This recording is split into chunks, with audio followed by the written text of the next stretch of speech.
Hello friends, welcome to our YouTube channel. आज हम फिर से हाजिर है एक नए टॉपिक के साथ। तो फिर चलिए शुरू करते हैं। तो फ्रेंड्स, हम जिस टॉपिक के ऊपर बात करने वाले हैं वो है वर्ब्स। अब देखते हैं वर्ब का एक definition. A verb is a word that states what a person और अ थिंग डज और इज और हैज़, यानी कि किसी भी वस्तु या व्यक्ति क्या कर रहा है, या फिर वो क्या है, या फिर उसके पास क्या है। इसे एक ही बात मालूम पड़ता है कि वर्ब्स किसी व्यक्ति या वस्तु का काम, जो काम होते हैं उसको रिप्रेजेंट करता है। अब बात करते हैं काइंड्स ऑफ वर्ब, यानी कि वर्ब्स कितने तरीके के होते हैं। वर्ब्स को 4 तरीके से बांटा जा सकता है। Verbs are classified in 4 different way. Verbs को 4 अलग अलग टाइप से भाग किया जा सकता है। यहाँ पर हमने एक टाइप को चूज़ किया है। हमने इसी टाइप को ही क्यों चूज़ किया है वो आपको वीडियो के साथ साथ बनने से पता चल जाएगा। यहाँ पर हमने जो टाइप चूज़ किया है उनमें हम देखते हैं कि वर्ब्स, उनको 2 हिस्से में बांटा गया है, auxiliary verb and models. Auxiliary verb यानी कि जो हेल्पिंग वर्ब, जो मेन वर्ब को हेल्प करती है, और मॉडल्स तो आपको पता ही है वो भी एक हेल्पिंग वर्ब ही है। मॉडल्स भी एक तरीके की हेल्पिंग वर्ब्स ही है। दूसरी जो टाइप है वो है मेन वर्ब और प्रिंसिपल वर्ब। मेन वर्ब को फिर से 2 हिस्से में बांटा गया है, रेगुलर वर्ब और वीक वर्ब। और दूसरी टाइप है इरेगुलर वर्ब और स्ट्रॉन्ग वर्ब। हम इस तरीके को इसलिए चुने हैं क्योंकि अब हम जो काम करने वाले हैं वो करने में ये टाइप आपको बहुत हेल्प करेगी, और वो काम है फॉर्म्स ऑफ वर्ब और कंजुगेशन ऑफ वर्ब्स, यानी कि वर्ब्स की जो फॉर्म्स होते हैं वो किस तरीके के होते हैं। मुझे उम्मीद है कि आप लोगों ने इस ज़रूर पढ़े होंगे। अगर आपने पहले नहीं पढ़े है तो आप इसको अच्छी तरह देख लीजिए। वर्ब्स को 4 फॉर्म में हम देख सकते हैं। पहला फॉर्म है प्रेजेंट, दूसरा है पास्ट, नंबर 3 पर है पास्ट पार्टिसिपल, और चौथा है प्रेजेंट पार्टिसिपल। अब ये कैसे चेंज होता है, फॉर एग्जांपल एक बार देख लीजिए, आस्क, आस्क्ड, आस्क्ड, आस्किंग। और भी बहुत तरीके से वर्ब को चेंज किया जा सकता है, वो हम धीरे धीरे बताने वाले हैं। अब बात है कि हम इस सारे फॉर्म को क्यों पढ़ेंगे। को इंग्लिश में इस 4 तरीके के वर्ब ही हमको कहीं पर भी मिल जाते हैं, यानी कि वर्ब सिर्फ इन 4 तरीके में हो सकता है। और एक बात है कि वर्ब्स अगर आप अच्छी तरह जान लेते हैं तो टेंस पढ़ने में बहुत हेल्प होगा। और टेंस के ऊपर मैं इसके बाद एक वीडियो बनाने वाला हूँ, तब आपको ये वीडियो बहुत हेल्प करेगी। अब देखते हैं कि ये जो चेंज होता है, ये चेंज का रोल क्या है।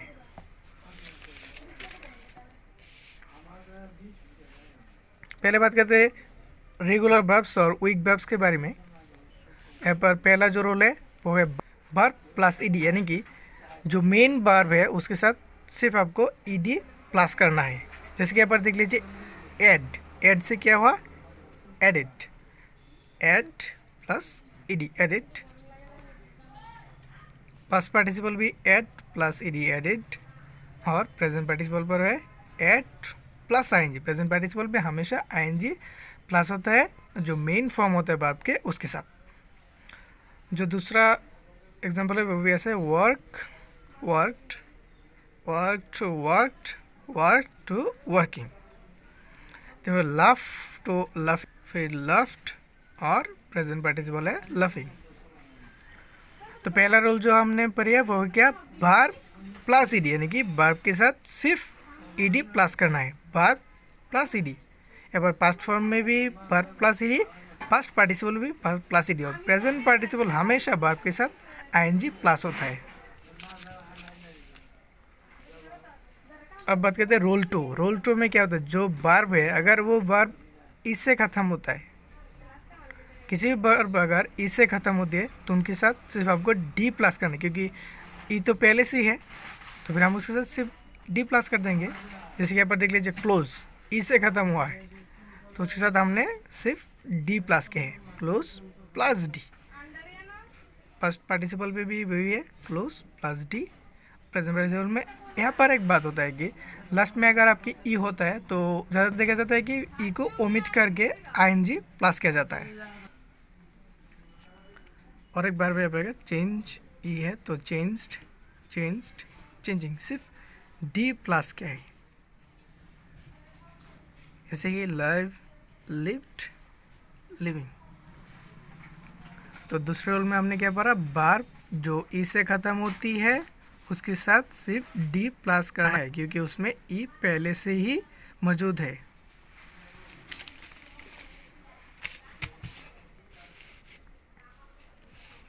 अब क्या होता है, जो वर्ब ख़त्म होती है किसी एक कॉन्सोनेंट के साथ, जिस वर्ब में आखिर में कॉन्सोनेंट लेटर होता है उसके साथ क्या करना है, उसके साथ वर्ब, तो वर्ब के जो कॉन्सोनेंट है उसको डबल कर देना है। जो कॉन्सोनेंट रहेगा आखिर में उसको डबल कर देना है और उसके बाद उसके साथ ईडी प्लस करना है।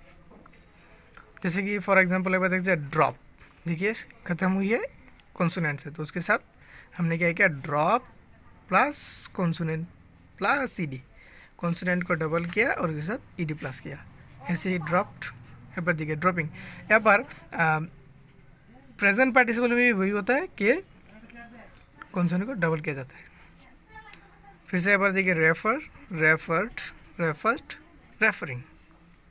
तो रोल 3 में हमने क्या पढ़ा कि वर्ब जो कॉन्सोनेंट के साथ ख़त्म होती है उसके साथ क्या किया जाता है, वर्ब के साथ जो कॉन्सोनेंट है उसको दुगुना किया जाएगा। एक बार देखिए ड्रॉप पी एक कॉन्सोनेंट तो उसको हमने दुगुना किया, उसके बाद उसके साथ ई प्लस करना है, ई, उसके बाद उनके साथ ईडी प्लस करना है। जो हमने यहाँ पर क्या है देखिए ईडी, ईडी, ईडी।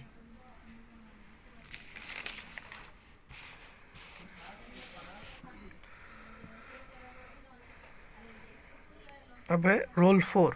रोल 4 में क्या है, वर्ब जो वाई से ख़त्म होती है, वर्ब जो वाई से ख़त्म होती है उसके साथ क्या करना है, वाई के बदले में हमको लिखना है ई और उसके साथ ईडी या फिर डी। ये डिपेंड करता है कि वो वर्ब किस तरीके की है। अगर वाई से पहले कोई वावल रहता है तो आपको ईडी नहीं डी प्लस, और अगर इसके पहले कोई कॉन्सोनेंट रहता है तो आपको आई प्लस ईडी प्लस करना है।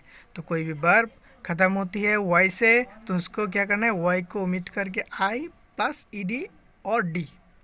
फॉर एग्जांपल यहाँ पर देखिए वारी, वाई, तो हमें क्या करना है, वाई को ओमिट करके आई और इससे पहले एक कॉन्सोनेंट है तो हमको जो प्लस करना है ईडी, वारी प्लस आई प्लस ईडी। पास्ट पार्टिसिपल में भी वही होगा। और प्रेजेंट पार्टिसिपल में ज़्यादातर क्या होता है कि वाई रह जाता है, उसके साथ आईएनजी प्लस किया जाता है, यानी कि वारी अपनी जगह में सही रहते हैं, उसके साथ सिर्फ हमको आईएनजी प्लस करना है। एक बार देखिए ले, ले से हुआ है लेड, लाई से लेड हुआ है क्योंकि यहाँ पर देखिए वाई है इसलिए आई, वाई के बदले में आई, लेकिन वाई से पहले एक वावल है तो यहाँ पर हमने सिर्फ डी प्लस किया है। इस तरीके से फिर लेट, यहाँ पर क्या होता है, वाई का उम्मीद नहीं होती है उसके साथ आईएनजी प्लस होता है। लेकिन नंबर 3 पे से सेट, सेट, सिंग। रोल 5 थोड़ा डिफरेंट है। यहाँ पर क्या होता है, जो वर्ब है उसके साथ टी प्लस करना पड़ता है, यहाँ पर कोई डी नहीं है। यहाँ पर दो तरह से आपको टी प्लस करना है। पहली है जैसे कि यहाँ पर देख सकते बिल्ड, यहाँ पर डी को ओमिट करके आपने टी प्लस किया, जैसे कि डी को ओमिट करके टी प्लस। और प्रेजेंट पार्टिसिपल में सही रहता है बिल्डिंग, डी, डी के साथ आईएनजी। लेकिन यहाँ पर दूसरी जो तरीका है वो है कि यहाँ पर देखिए एन से ख़त्म हुआ है तो आपको यानी बर्न, बार्न ही रहेगा, उसके साथ सिर्फ टी प्लस करना है, यानी कि वर्ब जो है उसमें कोई किसी की तरह की परिवर्तन लाने की ज़रूरत नहीं, सिर्फ टी प्लस करना है। देखिए यहाँ पर भी, और आखिर में टी को ओमिट करके बार्निंग के साथ आईएनजी प्लस किया है। अब है इरेगुलर वर्ब्स के बारे में। इरेगुलर वर्ब्स के बारे में जो चेंज आते हैं वहाँ पर है रोल 1। रोल 1 में क्या है, changing vowel from the middle of the verb, यानी कि जो वर्ब आपको दिया जाएगा उसके मिडल से किसी भी वावल को और एक वावल से रिप्लेस करना है। फॉर एग्जांपल द बिड, यहाँ पर वावल है आई, देखिए पास्ट फॉर्म में क्या हुआ, आई को उठाकर हमको अ लगा दिया और फिर आई और यहाँ पर सीरिया, यहाँ पर फिर से आई हो गई।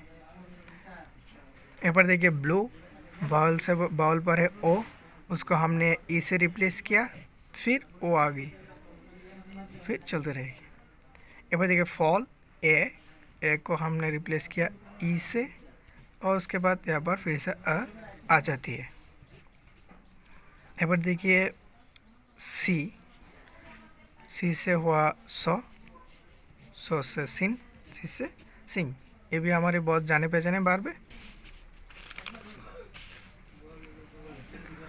रोल टू में क्या होता है, नो चेंज। रोल टू में नो चेंज, यानी कि जो वर्ब है वही हर फॉर्म में होगी। देखिए फॉर एग्जांपल बैट, वैसे बैटिंग। यहाँ पर क्या होता है कि जो आखिर में जो कॉन्सेप्ट है तो उसका हम डबल करेंगे, वो तो हमने पहले ही बता चुके हैं। यहाँ पर देखिए कटिंग, हर्टिंग।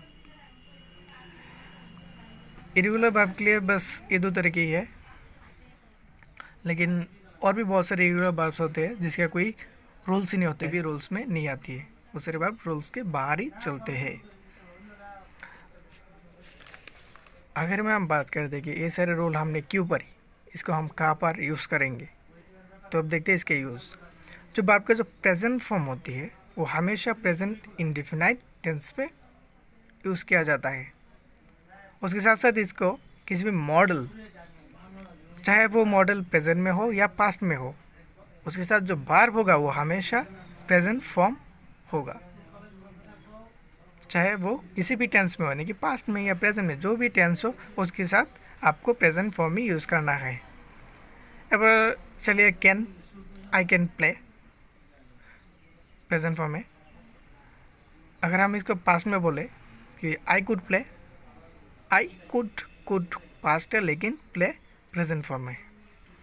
अब आते हैं वर्ब के पास्ट फॉर्म में से पास्ट इंडेफिनाइट टेंस में ही इस्तेमाल किया जाता है, इसको और कोई दूसरे तरीके से यूज़ नहीं किया जा सकती है। पास्ट पार्टिसिपल हमेशा टेंस की जो परफेक्ट फॉर्म होते हैं उसमें होते हैं, चाहे वो प्रेजेंट परफेक्ट हो, पास्ट परफेक्ट या फिर फ्यूचर परफेक्ट, उसको हमेशा परफेक्ट फॉर्म में ही इस्तेमाल किया जाने की पास्ट पार्टिसिपल को परफेक्ट टेंस में यूज़ किया जाता है। आखिर में आते हैं प्रेजेंट पार्टिसिपल हमेशा कॉन्टिन्यूस टेंस में और परफेक्ट कॉन्टिन्यूस टेंस में होता है, चाहे वो प्रेजेंट परफेक्ट हो या फिर पास्ट परफेक्ट, चाहे वो प्रेजेंट कॉन्टिन्यूस हो या पास्ट कॉन्टिन्यूस, चाहे वो फ्यूचर में भी क्यों ना हो, उसको सिर्फ ये दो फॉर्म में ही यूज़ किया जाता है। फ्रेंड्स आज के लेसन यहाँ पर ही ख़त्म होते हैं। और एक बात है कि इसके बाद हम और एक वीडियो डालने वाले हैं, वो जो है टेंस के ऊपर। अगर आप इस वीडियो को अच्छी तरह देख लेंगे तो आपको टेंस करने में बहुत हेल्प होगी। तो दोस्तों आज की वीडियो में बस इतना ही। अगर आपको वीडियो अच्छा लगे तो एक लाइक कीजिए और दोस्तों के साथ शेयर कीजिए। हमारे अपडेट वीडियो को सबसे पहले पाने के लिए चैनल को सब्सक्राइब कीजिए। यहाँ पर दोस्तों और एक बात है, अगर आप इस टॉपिक के बारे में और ज़्यादा जानना चाहते हैं तो डिस्क्रिप्शन में दी हुई लिंक में क्लिक कीजिए, आपको इसके बारे में और भी ज़्यादा जानकारी मिल जाएगी। तो आज इतना ही, थैंक यू।